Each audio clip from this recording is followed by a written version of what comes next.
పల్నాడు జిల్లా చిలుకూరుపేట పట్టణంలోని ఏఎంజీ పాఠశాలలో 10వ తరగతి చదువుతున్న తాడి కీర్తన అనే విద్యార్థి ఎస్జీఎఫ్ గుంటూరు జిల్లా అండర్-19 రిలే 400 మీటర్ల పరుగు పందెంలో గోల్డ్ మెడల్ సాధించింది. అంతేకాకుండా ఎస్జీఎఫ్ రాష్ట్ర స్థాయి రిలే 400 మీటర్లు అండర్-19 పరుగు పందెంలో సిల్వర్ మెడల్ సాధించింది. జార్ఖండ్ రాష్ట్రం రాంచీలో 2025 జనవరి 5వ తేదీ నుండి 8వ తేదీ వరకు జరగనున్న జాతీయ పోటీలలో అండర్-19 400 మీటర్ల జాతీయ రిలే పరుగు పందెంలో పాల్గొంటుంది. తాడి కీర్తనను అభినందించారు AMG India international director doctor Arun Kumar కంటి మహంతి.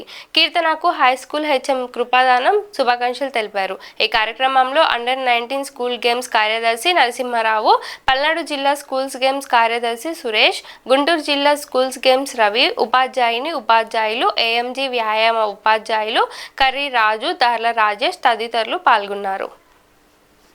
అందరికీ గుడ్ మార్నింగ్.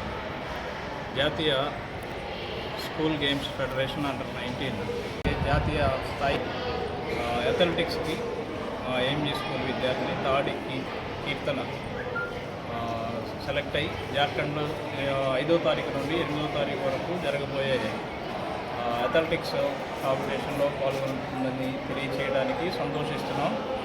లెవెల్లో 4x400 మీటర్స్లో పార్టిసిపేట్ చేసి గోల్డ్ మెడల్ సంపాదించారు. ఈ విద్యార్థిని స్థాయి అథ్లెటిక్స్లో 400 మీటర్స్లో పార్టిసిపేట్ చేసి కాంస్య పథకం సాధించి జాతీయ స్థాయికి మరి రాష్ట్ర స్థాయి టీంలో పాల్గొనడం చాలా సంతోషించదగిన విషయం. దాన్ని పురస్కరించుకొని మా ఏఎంజీ సంస్థ డైరెక్టర్ గారు శ్రీ అరుణ్ కుమార్ కంటి మహంతి గారు ఆ విద్యార్థిని అభినందించారు. అలాగే పీఈటీస్ని కూడా అభినందించారు. మరి ఈ విధంగా ఏఎంజీ స్కూల్కి మంచి పేరు తీసుకొచ్చిన కీర్తనను ఉపాధ్యాయులు మరియు నేను కూడా అందరూ అభినందిస్తున్నాం.